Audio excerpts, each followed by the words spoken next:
El Templo Evangélico Alianza Cristiana y Misionera Redimidos le da la más cordial bienvenida. Les pido ponerse en pie para cantar la doxología.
Necesito, hermanos, aquí abran sus Biblias en la primera epístola del apóstol Pedro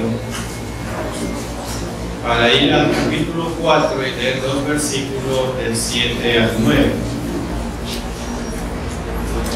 Primera epístola del apóstol Pedro, capítulo 4, vamos a leer los versículos del 7 al 9 y voy a empezar leyendo el 7, ustedes el 8 y terminamos juntos en el 9. Amén. Mas el fin de todas las cosas se acerca. Sed pues sobrios y velad en oración.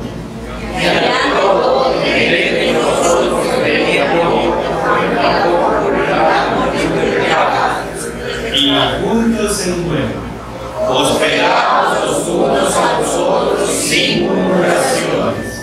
Oremos, hermanos. Soberano Dios y nuestro buen Padre Celestial, gracias le damos por permitirnos estar en su casa hoy, su día y todos los días. Oramos, Señor, como dice su palabra, por los presidentes, toda persona colocada en autoridad, en eminencia. Oramos por todos los presidentes de todos los países que componen este planeta Tierra que usted un día nos creó con su palabra. Su palabra dice que debemos de orar por ellos y debemos de procurar que ellos también lleguen al conocimiento de la verdad. Y ahora sí, con este conocimiento ellos puedan tomar decisiones correctas para la conducción de los diferentes países, especialmente el nuestro, el Ecuador. Su palabra también nos ordena que debemos de orar por los enfermos. Oramos, Señor, por aquellos hermanos que están atravesando dolencias en sus cuerpos, enfermedades. Oramos por la hermana Gina Velarde, el hermano Rafael Rendón y toda la hermana Rosa Quimí, que está en franca recuperación. Y oramos también por aquellos que están recuperándose ya de sus operaciones, intervenciones quirúrgicas. Que usted, Señor, su mano de gracia esté sobre cada uno de ellos, proveyendo la sanidad que aún restan en sus cuerpos. Y de la misma manera oramos para que dé fortaleza a aquellos que han perdido seres queridos. Que sus corazones sean fortalecidos mediante su poder. Y, Señor, pedimos y oramos y rogamos que usted continúe con nosotros, guiándonos y dirigiéndonos. En el nombre de nuestro Señor Jesucristo. Amén. Yo le invito a entonar el himno número 221, que lleva como título Iglesia de Cristo.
Y es así que mientras Él llegue, como iglesia debemos ser una fuente de bendiciones.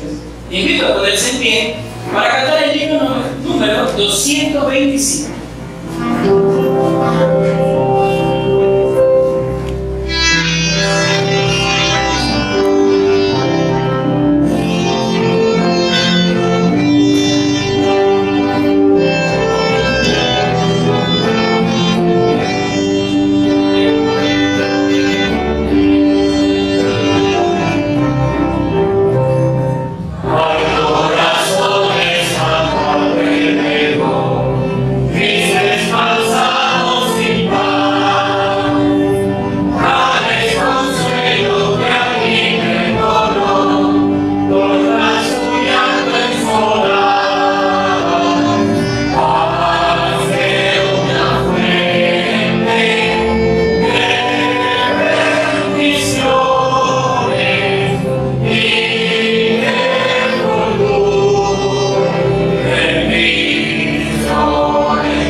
Esta alabanza lleva como título Dios incomparable.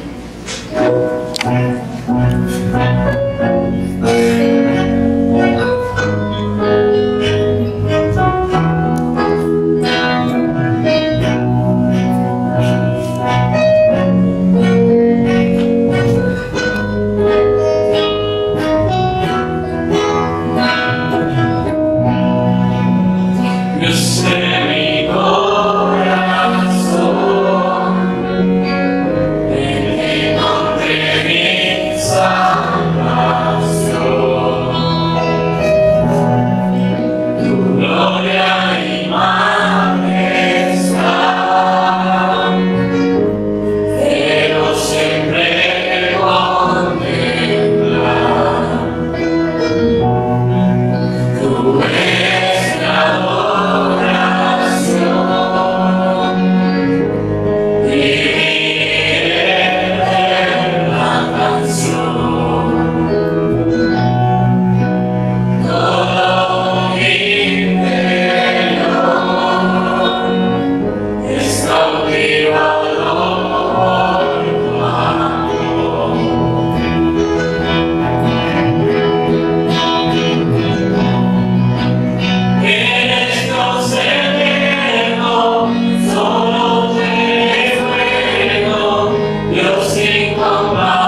por estar con nosotros y ser ese Dios incomparable.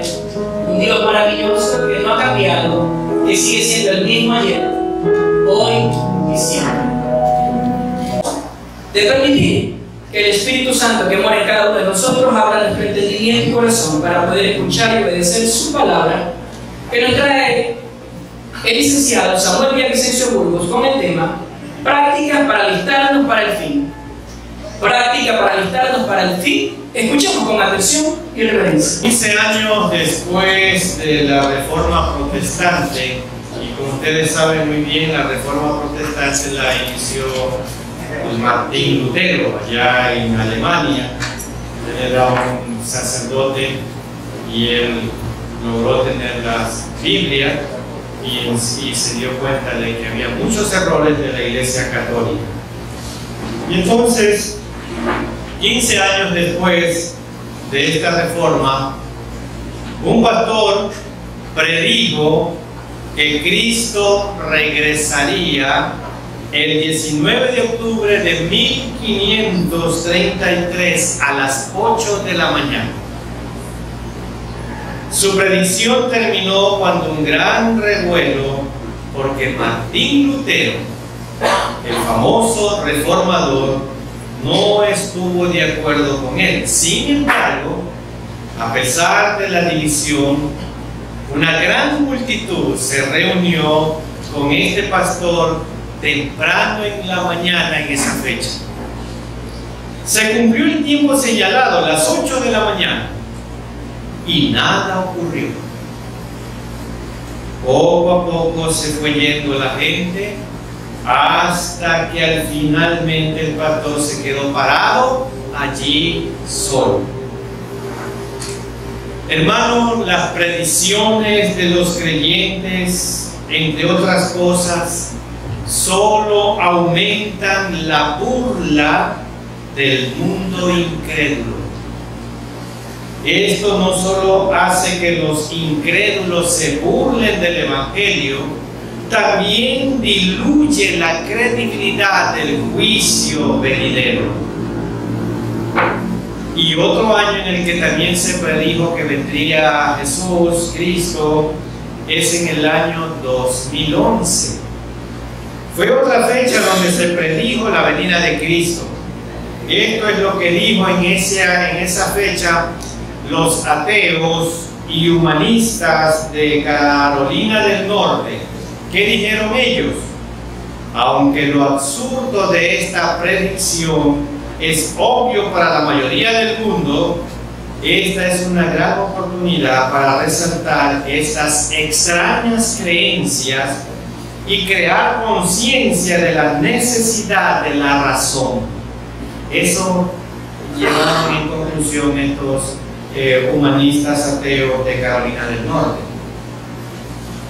Para comenzar, hermanos, permítanme darles unas 3 advertencias que nos protegerán de desacreditar el Evangelio o diluir la advertencia de las Escrituras mientras vivimos nuestra fe en Cristo y anhelamos y buscamos la esperanza bienaventurada que es, como Pablo lo escribió cuando dirigió su carta a Tito.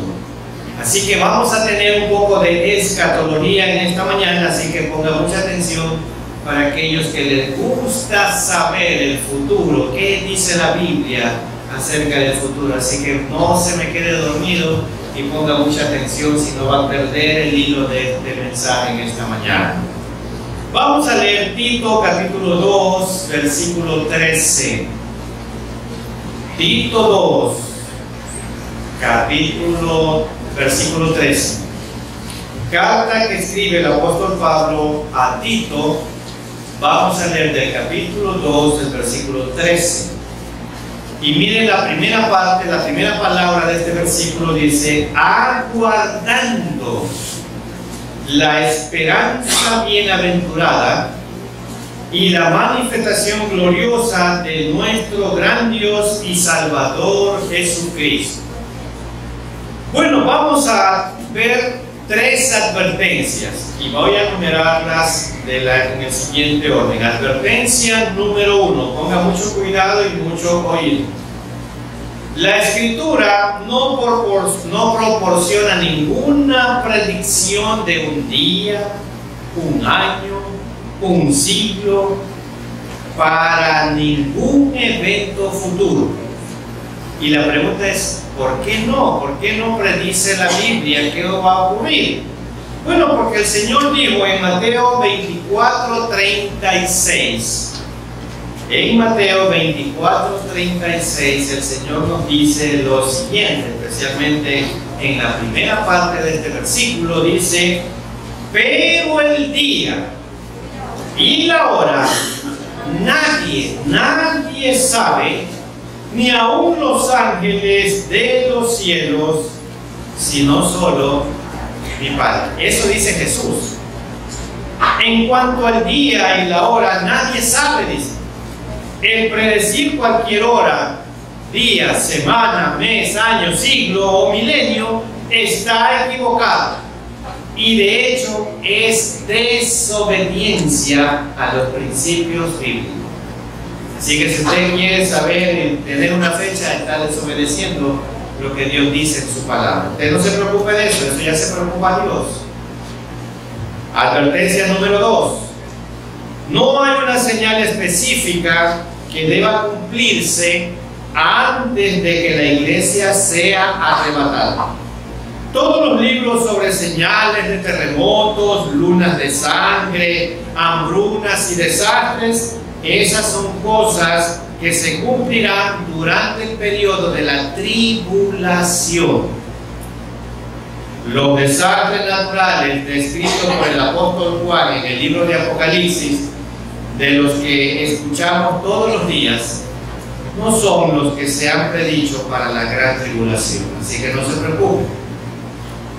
Desde la creación de la iglesia, descrita en el libro de los Hechos, hasta el día de hoy, más de 2000 años después, no ha habido una señal específica en el camino del regreso de Cristo por su novia, la iglesia. Pablo les dijo a los tesalonicenses en la segunda carta que le escribe a estos hermanos que la tribulación será un tiempo de gran apostasía, que el engaño del anticristo se presentará mucho porque engañará a muchas personas.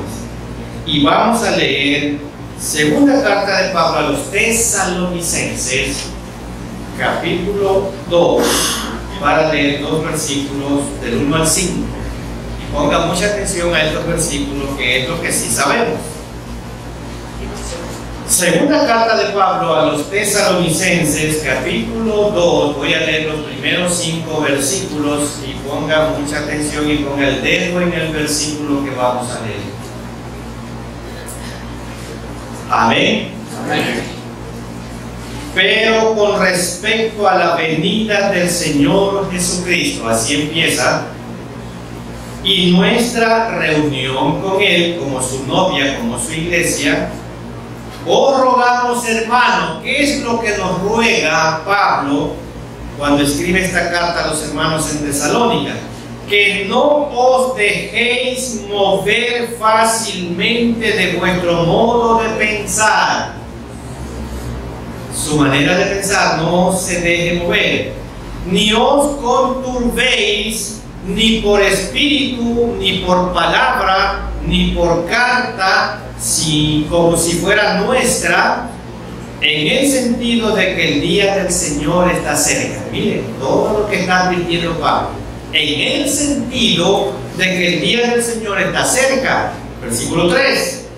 Nadie os engañe en ninguna manera, porque no vendrá sin que antes venga, ¿qué cosa? La apostasía. Y se manifieste el hombre de pecado, el hijo de perdición, que como ustedes saben, el anticristo, el cual, ¿cuáles serán las características de este hombre que va a venir? Y miren las características, versículo 4, el cual se opone y se levanta contra todo lo que se llama Dios o es objeto de culto, tanto que se sienta en el templo de Dios como Dios. ¿Y qué hace ahí? Haciéndose pasar por Dios. Miren todo esto. Y el versículo 5: ¿no os acordáis que cuando yo estaba todavía con vosotros os decía esto? Le dice a los hermanos en Tesalónica: acuérdense que todo esto yo les decía cuando estaba con ustedes. Y les vuelve a recordar lo que Pablo les decía a ellos. Entonces, aquí está entonces la tercera advertencia a la luz de todas las predicciones y pronósticos que se encuentran en las librerías cristianas hoy en día. Y entonces aquí vamos a ver la tercera advertencia. No nos estamos acercando, hermanos, a los últimos días. No nos estamos acercando a los últimos días. No, estamos viviendo los últimos días. Esa es la respuesta. En el libro de Hebreos leemos Hebreos 1:2. Hebreos capítulo 1 versículo 2 voy a leer.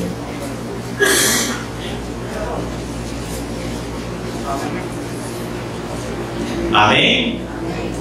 Dice: en estos postreros días. Esa palabra postrero significa último. En estos últimos días nos ha hablado por el Hijo. ¿Cuándo vino el Hijo? Hace más de 2000 años estamos viviendo los últimos días. A quien constituyó heredero de todo y por quien asimismo hizo el universo. Miren, hermanos, Dios usó muchos medios para enviar sus mensajes a las personas de la época del Antiguo Testamento. Le habló a Isaías en visiones. No vamos a leerlo, pero está en el capítulo 6 de Isaías. Por medio de visiones se comunicó Dios con Isaías. A Jacob por medio de sueños. Eso está en Génesis 28. Tampoco vamos a leer. A Abraham y a Moisés, ¿cómo se manifestó Dios en el Antiguo Testamento? Personalmente, cara a cara, a Abraham y a Moisés. Y eso está en Génesis capítulo 18 y en Éxodo capítulo 31. Los judíos, familiarizados con esas historias, no tenían dificultad para creer que Dios todavía seguía revelando su voluntad. Pero les resultaba asombroso pensar que Dios se había revelado por medio de su Hijo Jesucristo, y ahí estaba el problema.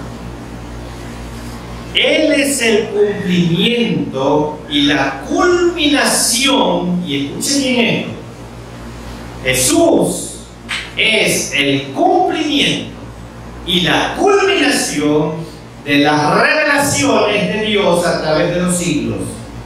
Así que esto a nosotros nos da a entender que ya no hay que Dios me reveló, que Dios me dijo esto. No, hermano, ya Dios reveló. Y lo que Él no le ha dicho personalmente a los apóstoles, a los profetas, lo dijo aquí en la Biblia. Aquí está toda la revelación de Dios. Ya no hay ninguna revelación que Dios me reveló. Y los que nos miran por internet igual. No hay ningún apóstol y profeta en esta época, porque ya eso pasó. Aquí está toda la revelación de Dios, la Biblia. En estos postreros días, dice el versículo de Pedro, nos ha hablado por el Hijo. Según el Nuevo Testamento, usted y yo estamos viviendo los postreros días. Estos son los últimos días, la era de la dispensación de la iglesia, llamada así la dispensación de la iglesia. Pasa a llamarse en las Escrituras los últimos días. La dispensación de la iglesia pasa a llamarse los últimos días. Todavía estamos aquí en estos últimos días esperando a Jesús, tal como lo hizo el apóstol Pablo, el apóstol Juan, Santiago y Pedro. Jesús viene por su iglesia. Pero lo importante es que viene.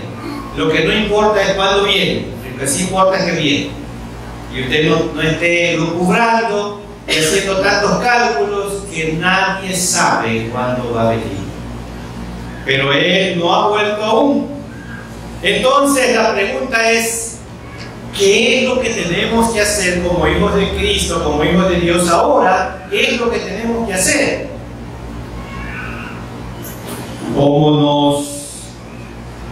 La pregunta sería, ¿cómo nos preparamos para el fin de la era de la iglesia? ¿Cómo nos preparamos para el fin de la era de la iglesia, que es el tema del mensaje en esta mañana, en palabras más sencillas?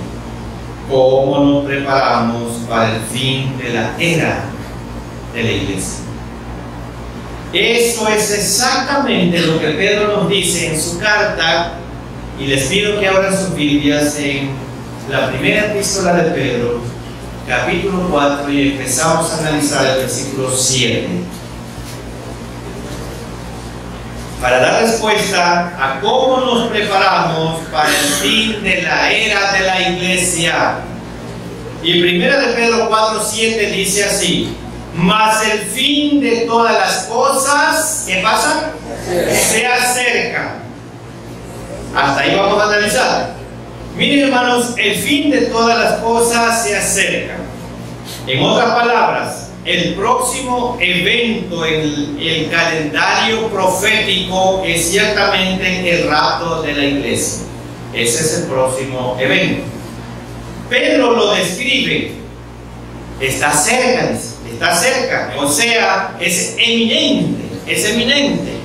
Y ahora Él nos va a decir cómo prepararnos para los últimos días, mientras esperamos el rapto de la iglesia.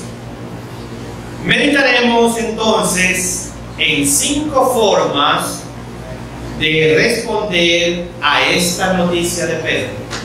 5 cosas para poner en práctica a medida que se acerca el fin. Así que mucho cuidado, y aquí están en la misma Biblia las 5 cosas que nos dice Pedro, cómo nos vamos a preparar para el día del fin. Veamos la primera respuesta que menciona Pedro a esta pregunta. Primera de Pedro 4:7, y yo le he puesto aquí: mantenga la calma. Mantenga la calma. Y voy a leer Primera de Pedro 4:7, dice: mas el fin de todas las cosas se acerca, sed pues sobrios. Sobrios, lo primero que dice es que mantengas la calma. Pedro escribe: sed pues sobrios o prudentes. La palabra en griego describe a alguien con la cabeza fría y una mente equilibrada. Fría y equilibrada. Esto describe a alguien ejerciendo dominio propio. En otras palabras, no entres en pánico cuando sepas que viene Cristo. Cuando todo se sale de control, permanece sensato, dependiendo del Espíritu Santo, que hace posible que persevere en la vida y el ministerio. Mantenga la calma, porque Él tiene el control. La primera cosa que debemos de hacer es mantener el control, ser sobrios. ¿Qué más dice en segundo lugar? ¿Qué respuesta más le da Pedro? Manténgase enfocado. Primera de Pedro 4:7. Mas el fin de todas las cosas se acerca, sed pues sobrios y velad. Manténgase enfocado. Pedro continúa escribiendo: sed pues sobrios y velad, y sed prudentes de espíritu sobrio. Velar o estar sobrio significa estar alerta. Ser espiritualmente observador, espiritualmente, no carnalmente, porque si usted, profesional observador carnalmente, está listo para señalar, pero dice Pedro que estar alerta es espiritualmente observador. No se queda dormido al volante, por así decirlo, sino que está sobrio, está velando. La palabra tiene la connotación de estar sobrio, que es lo opuesto a estar borracho. Porque cuando alguien está borracho no tiene control total de sus facultades y sentimientos, realmente no sabe dónde está cuando está borracho. No puede caminar en línea recta, ni física, ni espiritualmente. Sus pensamientos están confusos y mezclados y no pueden concentrarse en la vida. Entonces no es una persona sobria.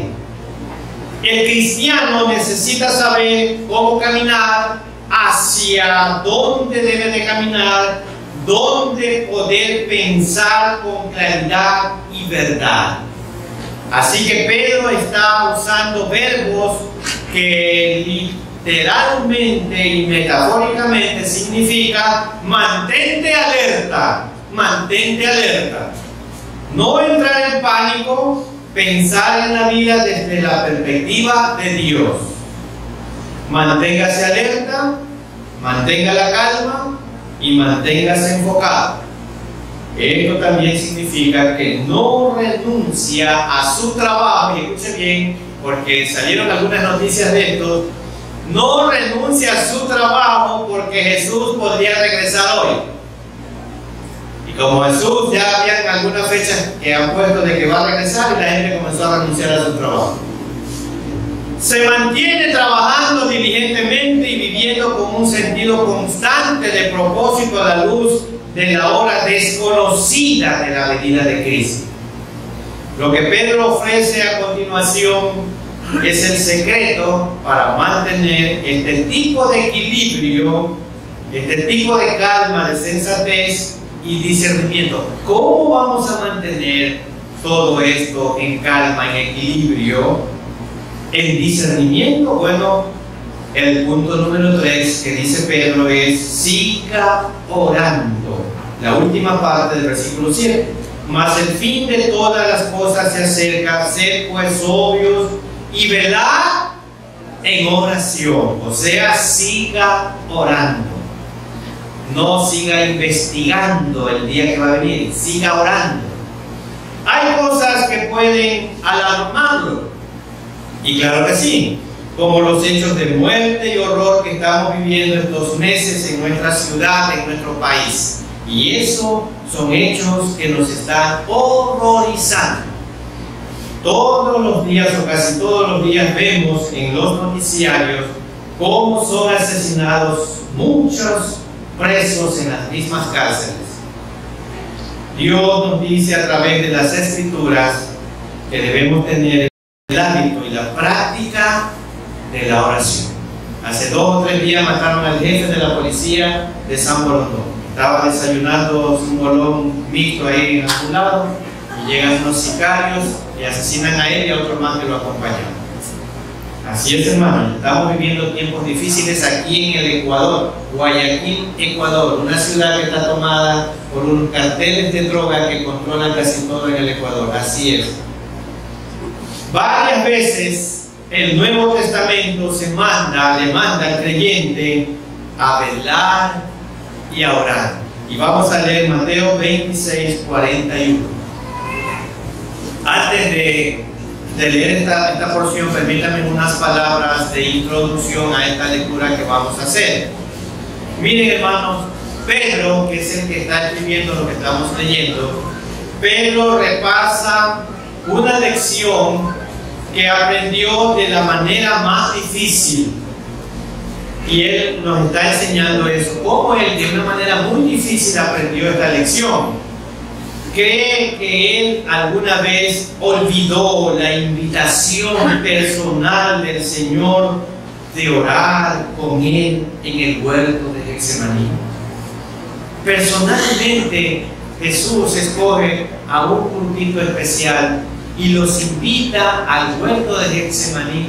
¿Para qué? Para que velaran en oración. Lo invita a Jesús a que personalmente con ellos a orar. Y miren lo que pasa. Mateo 26, 38. Voy a leer hasta el 41. ¿Ya estamos ahí? Entonces Jesús le dijo: mi alma está muy triste hasta la muerte, quedaos aquí. ¿Y qué le dice ahí? En otras palabras, ora conmigo. Versículo 39. Yendo un poco adelante, se postró sobre su rostro, orando y diciendo: Padre mío, si es posible, pase de mí esta copa, pero no sea como yo quiero, sino como tú. Y miren el 40. Vino luego a sus discípulos y los halló, ¿qué? Durmiendo. ¿A qué los invitó el Señor? Y ellos estaban durmiendo.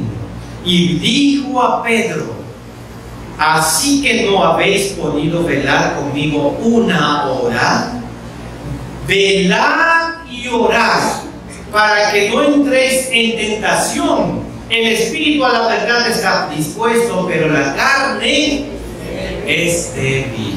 Miren, hermanos, versículo 38. Velad conmigo, le dice Jesús a Pedro y a los otros dos. Es una súplica más que un mandato, hermano. Es una súplica más que una orden. Velad conmigo, Pedro. Jesús, lo necesitas. Ellos le fallaron, hermanos. Ellos le fallaron. La pregunta: así que no habéis podido velar una hora conmigo, del versículo 40, capta, hermanos, la desilusión de Jesús cuando Él regresa y los encuentra durmiendo. No habéis podido es un verbo que se refiere al poder físico. Les faltó fuerza física, puesto que Pedro había afirmado tan categóricamente su lealtad a Jesús. Se dirigió a él en particular, Pero había otro lado de la moneda. Versículo 41. Ellos necesitaban velar y orar por su propio bien, para que no entréis en tentación. Versículo 41. Lo que Jesucristo estaba tratando de enseñarle a Pedro, que era que cuando los desafíos, las sorpresas o las tentaciones se presenten en su camino, la oración lo preparará para la batalla. Y eso quería enseñarle Jesús a Pedro. La oración te va a preparar cuando quieras desfallecer, porque tu carne es débil. Muchas veces solemos pensar que no necesitamos orar porque las cosas están bien. Muchas cosas solemos pensar que no necesitamos orar porque las cosas están bien. Pedro recuerda ese momento cuando realmente no pensó que necesitaba más oración. Y es el momento cuando Jesús divina a Getsemaní y se queda dormido. Significa que no necesitaba más orar. Lo que pensó que necesitaba era dormir más. Mire, Pedro no se derrumbó espiritualmente cuando negó a Jesús en la casa del sacerdote. Ahí no se derrumbó espiritualmente, porque lo siguió siguiendo a Jesús, aunque de lejos. No se derrumbó espiritualmente. Se derrumbó, ¿saben cuándo? En el huerto de Getsemaní, cuando se quedó dormido. Ahí se derrumbó, como algunos que están aquí presentes. Se quedó dormido. Pedro esencialmente nos describe a cada creyente de todas las iglesias y al de redimido especialmente. Escucha mientras te preparas, le dice Pedro a Pedro. Escucha mientras te preparas para vivir en estos últimos días. Recuerda, el final está cerca, así que sigue orando. Pedro aprendió la lección. ¿Y de qué manera? Tenga en cuenta que Pedro no está sugiriendo 5 minutos, 15 minutos, incluso una hora de oración. No está sugiriendo eso, Pedro. Se refiere a un estilo de vida que practica la disciplina de mantener una mente y un corazón en comunión continua con el Señor. Usted va caminando y en su mente está orando. Usted está trabajando y en su mente está orando. Usted está predicando y en su mente sigue orando. Señor, usa esta palabra con poder para que las personas puedan entender tu palabra, no al predicador, a tu palabra. Es a lo que Pablo se refirió cuando dijo en 1 Tesalonicenses 5:17, no lo busque porque ese versículo dice: orad sin cesar. Orad, y es un imperativo, es una orden. Orad sin cesar. No es sin cesar, sin cesar. Puede haber momentos dedicados a la oración, hermanos, y debería haberlos. Pero la oración es una conversación con el Señor que comienza cuando se despierta por la mañana y termina justo antes de que usted se quede dormido en la noche. La conversación se interrumpe, pero no termina. Como verá, puede mantener la calma y mantenerse enfocado porque sigue orando, su mente sigue orando conectada con su Señor. Pero agrega otra práctica de alistarnos para los últimos tiempos, y aquí está el número 4, versículo 8. Primera de Pedro 4:8, tenemos el cuarto punto, la cuarta característica para mantenernos en estos, esperando el fin del mundo. Continúa amando, dice Pedro, versículo 8, y ante todo tened entre vosotros, ¿qué cosa? Miren, hermanos, dice ante todo tened entre vosotros. Esta palabra entre vosotros no solo incluye a los que me caen bien, a los de mi propia familia, a los que me pueden dar algo, a los que puedo sacar algo de ellos, a los que tienen influencia. No. Entre vosotros incluye hasta su enemigo, hasta el que le cae mal, hasta el que no lo quiere ver, hasta el que cuando lo ve huye y no quiere rozarse con él. Hasta eso incluye. ¿Qué hay que tener con ellos? Ferviente amor, ferviente amor. Ahora Pedro se enfoca en cómo debemos tratarnos unos a otros mientras esperamos la venida del Señor. Así que la vida en el cuerpo en Cristo, observe cómo Pedro comienza el versículo 8 con la frase ante todo. Es decir, esto es de suma importancia, Pedro. Lo más importante es esta práctica, Pedro, que se amen unos a otros en ¿cómo? En ferviente amor, o podría traducirlo profundamente. Profundamente. La palabra ferviente se usaba en el mundo griego para describir a un caballo al galope, con músculos tensos y haciendo un esfuerzo sostenido mientras mientras corría. En otras palabras, ponga todo el esfuerzo que pueda en mostrar amor hacia el cuerpo de Cristo, que es la iglesia. Ponga todo el esfuerzo que pueda, como un caballo fuerte, en mostrar amor hacia el cuerpo de Cristo. Hay algunos que dicen: a mí no me cae bien el pastor. Ponga amor a que no le caiga bien. Así es. Y aquí vemos uno de los motivos de por qué necesitamos este amor genuino. Dios nos muestra por qué el amor cubrirá multitud de pecados. El amor cubrirá multitud de pecados. Qué bueno es eso, hermanos. Ahora, no lo malinterpreten, pero de ninguna parte de la Biblia nos dice que como cristianos podemos perdonar el pecado o ignorar el pecado y menos aprobar el pecado. No. Pedro tampoco dice que no disciplinar el pecado, no arrepentido en la iglesia. No, eso no está diciendo. A lo que Pedro se refiere aquí es a una actitud de gracia. Pedro hace alusión a Proverbios 10:12.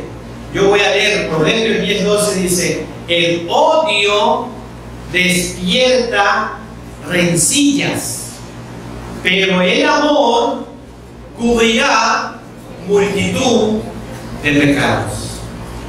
El amor cubrirá multitud de pecados. Así es, hermano. El contraste nos ayuda a entender lo que Pedro está diciéndole aquí a los creyentes. Lo que Pedro quiere que demostremos mientras esperamos la venida de Cristo es un espíritu lleno de gracia, evitando ser egoístas y resentidos. Evitando ser egoístas y resentidos. Por eso tenemos que amar. Pedro quiere que evitemos un espíritu de odio, que ama. ¿Y cuándo se tiene ese espíritu de odio? Cuando se ama señalar las faltas de los demás para crear problemas. Eso es lo que dice Pedro. Eso no es amor. Pedro quiere que evitemos un espíritu de odio, que ama señalar las faltas de los demás para crear problemas. Y no solamente en el templo, también en el hogar. Hay esposos, esposas que les encanta señalar los errores del cónyuge. ¿Para qué? Para crear problemas internos en el hogar. Pedro dice que debemos de amarnos, porque el amor cubrirá multitud de pecados. Dios nos manda a amar fervientemente. En otras palabras, amar con todas sus fuerzas. Con todas sus fuerzas. Permítanme mencionar una práctica más mientras esperamos la venida de Jesús. Y el quinto punto que dice Pedro está en el versículo 9. Y este es un versículo que casi la mayoría no le agrada. No le agrada. Primera de Pedro 4:9. Hospedaos los unos a los otros, ¿sin qué? Sin murmuraciones. Miren, hermanos, este versículo es demasiado importante y se les voy a dar el contexto porque está así. En el primer siglo, la hospitalidad era una necesidad práctica. Habían algunas posadas, pero la mayoría de ellas también funcionaban como burdeles. Las posadas eran inseguras e indeseables. Y a medida que aumentaba la persecución contra los cristianos, los creyentes eran excluidos e incluso expulsados de sus hogares. Si usted decía en su hogar que había aceptado a Cristo como su Señor y Salvador personal, los otros miembros de su hogar lo expulsaban a usted.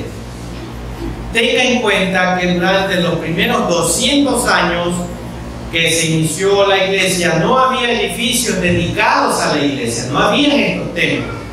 Cada congregación se reunía en casa de uno de los miembros más adinerados, quien tuviera el patio interior y alojamiento más grande para acomodar a todos. Pablo elogió a esas personas que recibían a las personas en sus hogares como que fuera una iglesia. Y voy a nombrar algunas nada más porque alguien pensará, no, el pastor está diciendo mentiras, eso no es verdad. Bueno, Romanos 16:5, vamos a leer Romanos 16:5. Miren cómo se reunía la iglesia primitiva. Por eso habla que debemos de ser hospedadores. Dice Romanos 16:5, saludar también a qué cosa, que está en dónde, en su casa. La iglesia que está en su casa. Saludad a Epeneto, amado mío, que es el primer fruto de Acaya para Cristo, el primero que se convirtió en Acaya para Cristo. Y otra cita más, primera de carta de Pablo a los Corintios 16:19.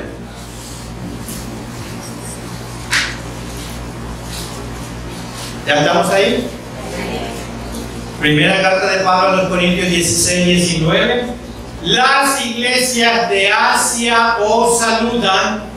Aquila y Priscila, ¿qué más dice ahí? Con la iglesia que está en su casa, os saludan mucho en el Señor. Así que, hermanos, la iglesia primitiva empezó reuniéndose en un hogar de una persona que amaba al Señor y ponía a disposición su casa para hacer cultos. ¿Cuántos de ustedes están dispuestos a poner su casa para abrir una obra? Yo les he preguntado a algunos de ustedes y nadie me ha dicho nada. Se han quedado mudos. Yo les he preguntado, hermano, ¿usted tiene una habitación de huésped? No la tengo, yo solo tengo para mi gente y nada más. ¿Usted cuando cocina un plato de más? No, hermano, solo para mi familia. Hay que ser hospedador, hay que amar, hay que cocinar siempre un plato de más para un huésped, una visita. Así es. Ahora el hecho, hermanos, de que Dios por medio del apóstol Pedro aquí ordena ser hospitalarios, nos enseña que no era más fácil serlo en el primer siglo que ahora en el siglo XXI. Sigue siendo igual. El mismo hombre del primer siglo sigue siendo el mismo hombre del siglo XXI. No ha cambiado. No todos se ofrecían como voluntarios automáticamente. La hospitalidad puede ser inconveniente, hermano. Claro, puede ser costosa muchas veces la hospitalidad, porque usted quiere dar y atender muy bien a esa persona y tiene que invertir. Entonces la hospitalidad también puede ser costosa, puede quitar recursos que usted tenía destinados para otra cosa, o las personas que se hospedan también pueden ser desagradecidas. Y esto lo hemos vivido nosotros en carne propia. No muy amables. Pueden ser personas desordenadas. No les gusta la limpieza. Y tal vez, hermanos, usted se encuentra con alguien que yo me he encontrado siempre. Quizás no le diga ni gracias. Ni gracias. De hecho, es posible que se aprovechen de su hospitalidad. Y de esos hay muchos, hermanos, ahora. Se aprovechan de su hospitalidad. ¿Cómo concluimos este mensaje en esta mañana? El final se acerca, escribe Pedro. Entonces, nos escondemos del mundo o hasta que venga Cristo. Nos escondemos del mundo. Salimos de la iglesia. Nos escapamos a las montañas. No nos asustemos, dice Pedro. No se asuste. Las Escrituras nos enseñan la importancia de vivir en la voluntad de Dios, desechando el desenfreno del pecado que caracteriza a esta generación. Y permítanme leer de la primera epístola de Pedro los versículos del capítulo 4, 5 y 6, que es la base que tenemos en esta mañana. Primera de Pedro 4, 5 y 6 voy a leer. Pero ellos darán cuenta al que está preparado para juzgar a los vivos y a los muertos. Porque por esto también ha sido predicado el Evangelio a los muertos, para que sean juzgados en carne según los hombres, pero vivan en espíritu según Dios. Miren, hermano, el versículo 5 mencionó que un día Cristo juzgará a todos sin excepción. Y luego en el versículo 6 podemos ver la asombrosa gracia que reciben aquellos que creen en el Evangelio. Hay vida para aquellos que abandonan el pecado y corren hacia Cristo.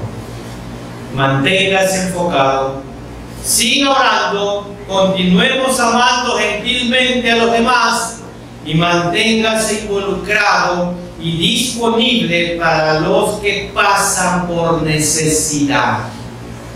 Dios, a través del apóstol Pedro, nos dice cuál es la actitud que debemos de tener y cómo analizar ese gozo que nos produce saber la venida cercana e inminente y segura de nuestro Señor Jesucristo. Sé prudente, manténgase enfocado.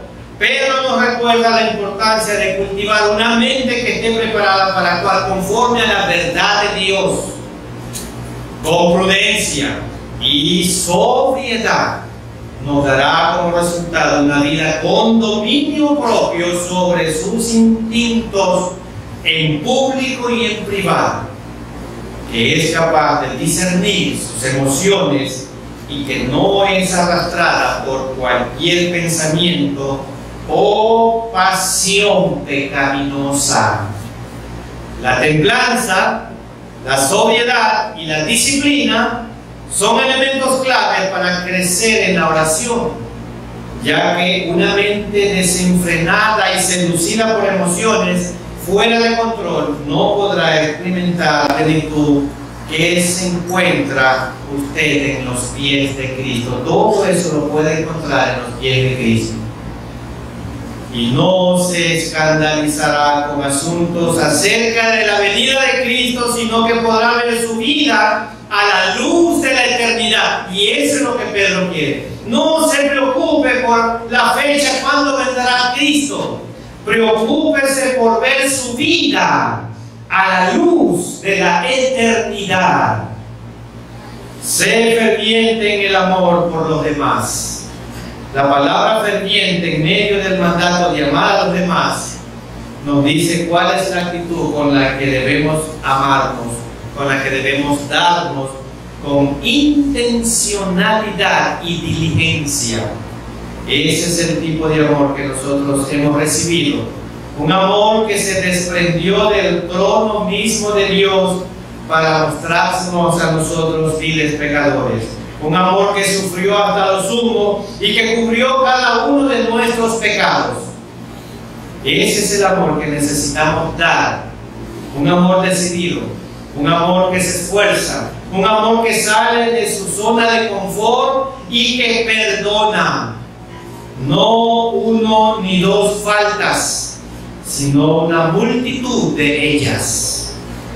Cuando nos amamos unos a otros intensamente y con sacrificio, revelamos al mundo el carácter transformador de Cristo en nuestras vidas. Por lo tanto, el amor intenso y profundo de unos por otros es una marca distintiva de los seguidores, de los verdaderos seguidores de Jesucristo. Es un amor que va más allá de las diferencias, defectos y debilidades humanas. Es un amor que va más allá de las diferencias, defectos y debilidades humanas. Ese es el amor que Dios quiere que tengamos cada uno de nosotros si nos llamamos cristianos evangélicos. Es un amor que perdona, sana y restaura. Que seamos ejemplos de este amor en nuestra vida diaria, buscando la unidad y la armonía entre hermanos en la fe y testimoniando al mundo el poder transformador del amor de Dios. Amén. Vamos a orar.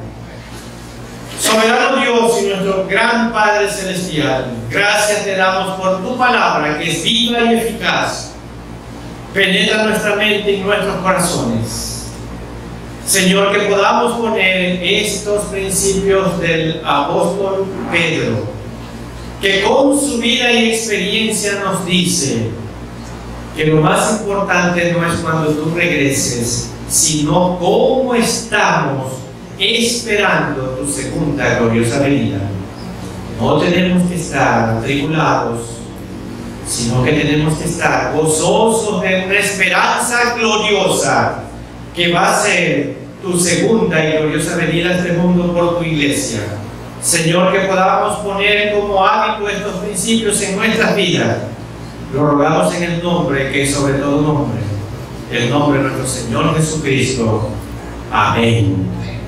En esta mañana hemos aprendido a ser sobrios, a velar y a estar siempre hospedadores y esperando esa gloriosa segunda venida que muy pronto se dará en cada una de vuestras vidas.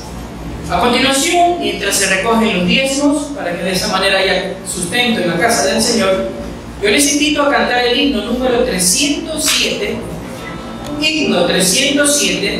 que lleva como título Dios nos ha dado promesas.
Soberano Dios y nuestro buen Padre Celestial, gracias te damos por su palabra, específicamente en esto relacionado a su segunda gloriosa venida de Cristo. Su palabra dice que nosotros no debemos de preocuparnos el día ni la hora, porque eso es potestad suyo en su soberanía, usted lo sabe. Pero lo que sí debemos de hacer nosotros es estar velando, orando, siendo generosos, manifestando nuestro amor hacia los demás y esperándolo con gozo, siempre velando, sin desmayar. Y ahora, Señor, el amor de Dios, la gracia infinita de Cristo, nuestro Salvador eterno, y la comunión y participación del Santo Espíritu de Dios, sea con todos y cada uno de nosotros, ahora y siempre. Amén.